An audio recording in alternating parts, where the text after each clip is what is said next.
जी, अस्सलाम वालेकुम। Welcome to Pakistan stock नेटिक। उम्मीद है कि आप तमाम दोस्त खैरियत से होंगे और आज का दिन भी ट्रेडिंग के हवाले से अच्छा गुज़रा होगा। चलते हैं थोड़ा मार्केट का जायज़ा लेने की कोशिश करते हैं, हालात किस तरफ जा रहे हैं, इस पर बात करेंगे थोड़ी। आज जो है वो माशाल्लाह से मार्केट ने मज़ीद 450 पॉइंट्स जो हैं वो निकाल कर साइड पे रख दिए और साथ में आवाज़ दे दी कि ओ पेज, ठीक है ना? अब सवाल ये पैदा होता है कि मार्केट जो है वो इस वक़्त डेंजरस ज़ोन में दाखिल हो चुकी है। आपको याद होगा ये जिस वक़्त हम दोबारा जाएँगे ना कैंडल पर एंड वीडियो के आखिर में तो फिर इस पर बात करने की कोशिश करेंगे कि ये डेंजरस ज़ोन है क्या और इसकी क्या अहमियत है। ऑल शेयर की बात करें तो आज जो है वो मार्केट ने 265 पॉइंट निकाले हैं। केएमए 30 की बात करें तो 544 पॉइंट्स निकले हैं। देखिए यहाँ पर एक चीज़ जो है वो थोड़ी यूँ समझ लीजिए कि ऐसी है कि जिस पर थोड़ा गौर करने की ज़रूरत है। और गौर करने की ज़रूरत ये है कि अगर हम केएसई 100 का जायज़ा लेते हैं तो मार्केट में से निकले हैं 450 पॉइंट्स। आपको याद होगा कि जिस वक़्त हम डिस्कस कर रहे थे केएसई 100 को जुम्मे वाले दिन की जो क्लोज़िंग थी, तो उस दिन भी तकरीबन मार्केट ने मेरा ख़्याल है शायद कि कुछ 250 पॉइंट्स के करीब निकाले थे और केएमए 30 में से कुछ ख़ास पॉइंट्स वो भी उसी के करीब-करीब ही निकले थे। अब सवाल ये पैदा होता है कि ये आज भी वही सूरत-ए-हाल है और गुज़िश्ता 2 दिन से जो हमारे केएमआई 30 की जो सिचुएशन है, वो थोड़ी स्टेबल है। देखिए स्टेबल मैं क्यों कह रहा हूँ? स्टेबल मैं इसलिए कह रहा हूँ कि हमारा ये गुज़िश्ता एक्सपीरियंस रहा है कि अगर मार्केट में से 1 पॉइंट निकलता है, तो केएमआई 30 में से 3 पॉइंट निकलते हैं। लेकिन क्या वजह है कि गुज़िश्ता 2 सेशन से मार्केट जो है वो 750 पॉइंट्स नेगेटिव हो चुकी है। लेकिन केएमई 30 भी 750 से 800 के करीब ही सिर्फ़ डाउन हुआ है, मल्टीप्लाई बाय 3 नहीं हुआ। मसलन अगर यहाँ पर मुझे इसका चार्ट मिल जाए, तो मैं शायद इसको थोड़ा डिस्कस कर सकूँ। ये देखिए कि केएमई 30 जो है, इसमें हमें कुछ ख़ास डाउनफॉल नज़र नहीं आ रहा। अगर आप इसके ऊपर थोड़ा गौर फरमाइए, तो कोई ख़ास हमें डाउनफॉल जो है वो केएमआई 30 में नहीं मिल रहा। इसका मतलब क्या है? इसका मतलब ये है कि केएमआई 30 में जो शेयर्स फ़ॉल करते हैं, वो थोड़ा सेफ़ ज़ोन में है। अब इसका ये कतई मतलब नहीं है कि आप उसमें जो है वो कूद जाइए। ये बिल्कुल इसका ये मतलब नहीं है। सिर्फ़ ये मैं डिस्कस कर रहा हूँ कि हमने हर चीज़ को देखना होता है और जो चीज़ हमें समझ में आ रही हो, जो नज़र आ रही हो, जिसको हमारा दिल और दिमाग एक्सेप्ट कर रहे हों, उस पर हम बात करते हैं। लेकिन सिर्फ़ उस एक बात की बुनियाद पर मार्केट में नहीं कूदा जाता। ये आपकी अपनी राय होगी अगर आप कूदते हैं इस वक़्त तो। आगे चलते हैं, सर्किट ब्रेकर की बात करते हैं, तो आज जो है वो माशाल्लाह से 2 कंपनीज़ जो हैं, वो अपर कैप हुई। एक ज़ीरो के साथ, दूसरे का वॉल्यूम थोड़ा अच्छा-सा, वो था पीएबीसी। लोअर कैप की बात करें तो लोअर कैप में आज कुछ नहीं था। जो पॉइंट्स निकले हैं, वो तो उसका इफ़ेक्ट जो है वो तकरीबन सारी मार्केट पर हमको आने वाले दिनों में मज़ीद नज़र आ सकता है। आज जो है वो मैं एक बात ज़रा डिस्कस करना चाह रहा था कि अक्सर औक़ात दोस्त अहबाब जो हैं वो इस चीज़ का सवाल करते हैं जी कि शेयर की बाइंग और सेलिंग के हवाले से हमें क्या करना चाहिए? यार इसमें सीधा-सा एक फ़ॉर्मूला है, जो मैंने बना रखा है, जो यकीनन गलत हो सकता है।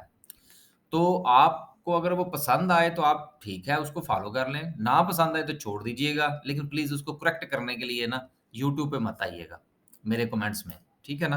क्योंकि ये जो चीज़ें होती हैं ना, ये हर बंदे का अपना एक ज़ाती एनालिसिस होती है जिसकी बुनियाद पर उसने ये मुख्तलिफ़ किस्म की जो है वो समझ लीजिए कि हीले-बहाने जो है ना वो तराशे होते हैं, कि मैंने मार्केट में से या शेयर में से निकलना कब है और मैंने इसमें एंट्री कब लेनी है। इसका कोई थंब रूल नहीं है, ये मैं गुज़िश्ता काफ़ी अरसे से बयान करता चला आ रहा हूँ। अगर कोई चीज़ थंब रूल हो और मैं उसके खिलाफ बात करूँ तो फिर तो आप मुझे दुरुस्त करें। लेकिन जब थंब रूल है ही नहीं, तो फिर बराए मेहरबानी मुझे करेक्ट करने से थोड़ा परहेज़ किया करें। ठीक है ना? आगे चलते हैं। अब फ़र्ज़ कीजिए कि आप डिसाइड करते हैं, आप एनालाइज़ करते हैं कि यार ये शेयर है एक फ़र्ज़ कीजिए कोई ए शेयर है। इसकी मैं बाइंग जो है वो ₹15.25 पर करूँगा, राइट? अब वो शेयर जो है वो नीचे आता ₹15.45 तक आया और फिर वहाँ से वो वापस निकल गया। अब ऐसी सूरत-ए-हाल में दोस्त अहबाब ये पूछते हैं जी कि हमें क्या करना चाहिए?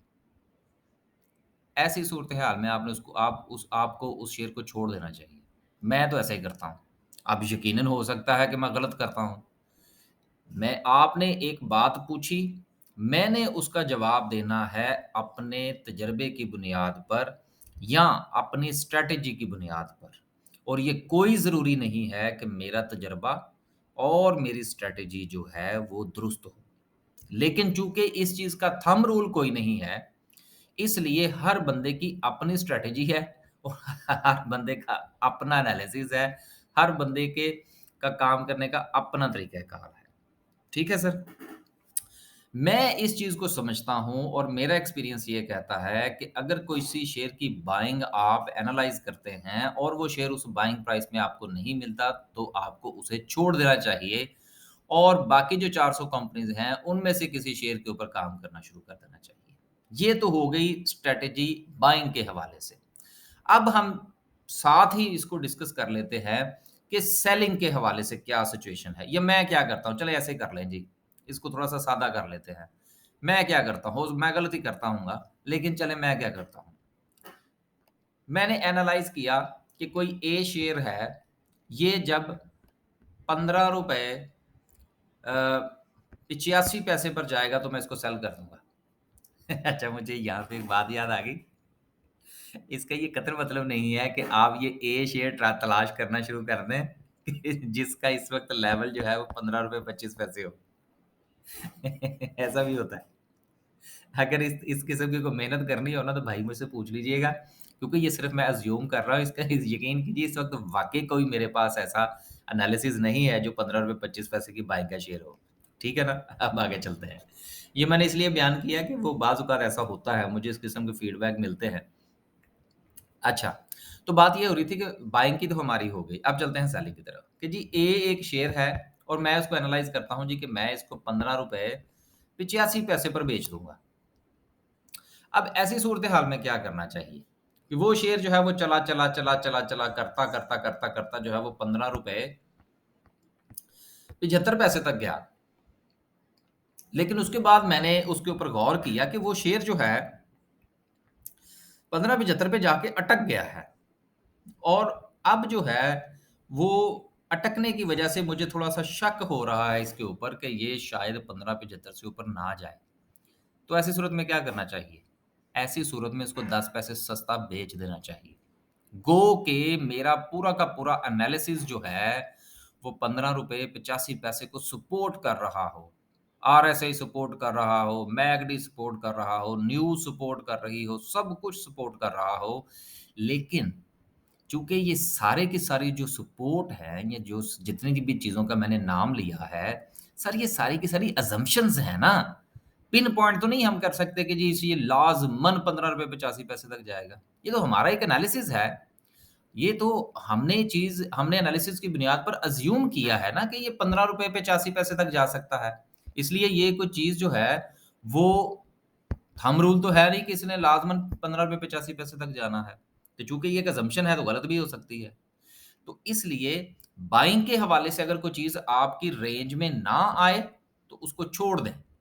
और सेलिंग के हवाले से अगर कोई चीज़ आपकी रेंज में ना आए, तो भी उसमें से निकल जाए, तो भी उसको छोड़ दें। ठीक है ना? और छोड़ दें कैसे? सेल करके। कीप नहीं करना उसको। ये एक मेरी ज़ाती राय थी, जो कि मैंने आपके साथ शेयर की, मेरा ज़ाती एनालिसिस था, जो कि कुछ अरसा काम करने के बाद जो है वो हमने कुछ रूल्स बना रखे हैं। अ, दोस्तों की तरफ से चूँकि बहुत ज़्यादा इस हवाले से सवाल थे, तो मैंने आज उसको एक्सप्लेन कर दिया। अब चलते हैं कैटल की तरफ और वीडियो की क्लोजिंग देखते हैं। आज जो है वो ग्राफ़िकल व्यू वगैरह इतना डिस्कस करने की ज़रूरत नहीं है, क्योंकि कुछ लोगों को अरेस्ट करने की बातें हो रही हैं और कुछ लोग जो है वो अरेस्ट होना नहीं चाहते। और बस इस किस्म की जो है ना वो क्या कहते हैं, लुका-छुपी का खेल चल रहा है। तो चलें, चलता रहे। मार्केट आपको बाय का मौका दे रही है, एन्जॉय करें। अ, जी। आपको याद होगा कि ये जो 2 लाइनें हैं, अगर आप गुज़िश्ता मेरा ख़्याल है कि कोई 1 से 2 वीक या उससे ज़्यादा की अगर आप लगातार वीडियोज़ उठाकर देखें, तो जब भी हम केएसई 100 को डिस्कस कर रहे हैं, हम ये लाइनें जो है वो पक्की लगा रखी हैं, ठीक है ना? अब जब तक ये लाइनें जो हैं या मार्केट जो है वो इन लेवल्स को रिस्पेक्ट करती रहेगी, तब तक हमारा ये एनालिसिस वैलिड रहेगा। इस पर भी मैं किसी दिन जो है वो थोड़ा वीडियो में के अंदर मोड बना तो बात करने की कोशिश करूँगा कि जो रिस्पेक्टेबल लेवल्स होते हैं मार्केट के, वो कितनी देर तक वैलिड रहते हैं और उनको बनाया कैसे जाता है। अब इसका भी कोई थंब रूल नहीं है, ठीक है ना? फ़र्ज़ कीजिए कि मैंने यहाँ पर ये 2 लाइनें लगाई हैं, नीचे 1 लाइन लगाई है। कोई और बंदा ऐसा हो जिसने इसके ऊपर लाइन लगाई हो और इसके नीचे लाइन लगाई हो। आप ना उसको सही कह सकते हैं, ना मुझे गलत कह सकते हैं। उसका अपना एनालिसिस होगा, मेरा अपना एनालिसिस है, क्योंकि थंब रूल कोई नहीं है। यानी कि ये वो गेम है कि जिसके कुछ असूल नहीं है।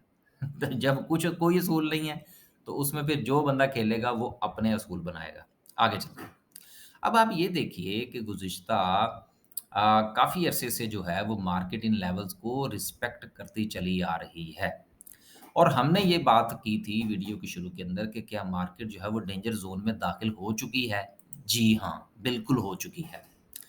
अब गुज़िश्ता वीडियो के अंदर मैंने एक बात का ज़िक्र किया था कि इस वक़्त जो मार्केट का जो सेंटीमेंट है मार्केट का जो सेंटीमेंट है, वो नेगेटिव हो चुका है। लेकिन मार्केट का जो ट्रेंड है वो नेगेटिव नहीं हुआ। इस पर भी काफ़ी दोस्तों ने जो है वो क्या कहते हैं, मुझे समझाने की कोशिश की कि नहीं जी ट्रेंड जो है वो नेगेटिव हो चुका है। किसी दिन इस पर वीडियो बनाएँगे कि ट्रेंड किसको कहते हैं और सेंटीमेंट किसको कहते हैं। अगर मूड बना तो इसको भी बयान करेंगे कि भाई ट्रेंड और सेंटीमेंट होता क्या है। बहरहाल ये चीज़ें जो हैं ये इसमें जो है वो कुछ थंब रूल्स हैं जिनको हमें फ़ॉलो करना होता है। सेंटीमेंट को आइडेंटिफ़ाई करने के लिए भी और ट्रेंड को आइडेंटिफ़ाई करने के लिए। उसमें अगर मैं वाक़यतन एक ट्रेंड पॉज़िटिव है और मैं उसको अगर नेगेटिव साबित करने की कोशिश करूँगा, तो वो पकड़ा जाएगा। वो इसलिए कि उसके कुछ रूल्स हैं। तो इस वक़्त जो है ये जो 2 लाइनें हमने लगा रखी हैं, एक लाइन जो है वो तकरीबन 42,800 पे है और दूसरी लाइन जो है वो 43,000 पर है। अब ये लाइनें जिस वक़्त हमने ड्रॉ की थी, तो उस वक़्त मैंने एक गुज़ारिश की थी कि सर जी ये जो होता है ना, ये एक ज़ोन होता है। अब आप यूँ समझ लीजिए कि ये एक सेफ ज़ोन है। अब अगर मार्केट जो है, इस सेफ ज़ोन में से जिस तरह के लास्ट टाइम मैंने बात की थी कि अगर मार्केट इसको क्रॉस कर जाती है, then there is a market 44, 45, 47 तक जा सकती है। नहीं गई मार्केट, मार्केट दोबारा नीचे आ रही है। लेकिन जहाँ पर ये चीज़ जो थी, ये लेवल तो जो जो था, ये ज़ोन जो था, ये मार्केट के लिए गले की हड्डी थी, एक स्ट्रॉन्ग रेज़िस्टेंस थी। बिल्कुल उसी तरह से जब मार्केट अब नीचे आ रही है, तो ये ज़ोन जो है, ये मार्केट के लिए एक स्ट्रॉन्ग सपोर्ट का काम करेगा। और इस वक़्त जो है वो मार्केट डेंजरस ज़ोन में दाखिल हो चुकी है। अगर मार्केट इस ज़ोन को तोड़ती है, तो फिर अज़्यूम किया जा सकता है कि मार्केट का नेक्स्ट लेवल जो है वो तकरीबन कोई 42,000 का होगा। अब देखिए, ये जो अभी मैंने एक लफ़्ज़ इस्तेमाल किया कि मार्केट अगर इस ज़ोन को तोड़ती है, तो मार्केट का अगला लेवल 42,000 हो सकता है। अब ये एक असम्पशन है। अब इस असम्पशन की बुनियाद पर हम नई कैलकुलेशंस करेंगे शेयर्स की। और फिर जिस वक़्त मार्केट 42,000 के करीब जाएगी, उस वक़्त मार्केट की जो चाल है, मार्केट की जो रफ़्तार है, मार्केट का जो चलने का अंदाज़ है, उसको एनालाइज़ करने की कोशिश करेंगे। अब वो कैसे करेंगे? मिसाल के तौर पर एक बस चल रही है और बस जो है, वो फ़र्ज़ कीजिए मिसाल के तौर पर अब किसी ऐसी जगह का नाम जिसको सब लोग जानते हों कौन-सी जगह होनी चाहिए जिसका मैं चलें मज़ार-ए-कायद है जी, ठीक है? ये सबको पता होगा पाकिस्तान में। अब ये मज़ार-ए-कायद है, ठीक है?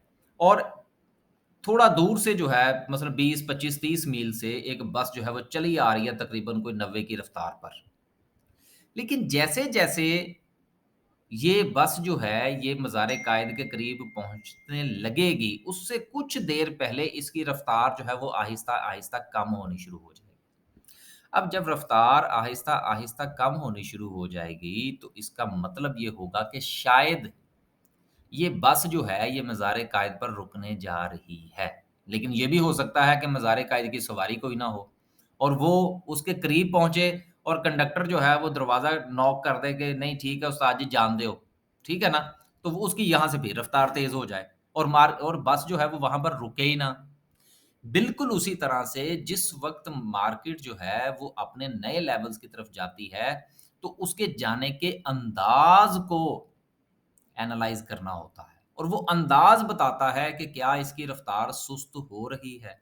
मसलन चलें यहाँ पर देख लें आप, मार्केट यहाँ से ठक, ठक, ठक, ठक, ठक ऊपर आ रही है।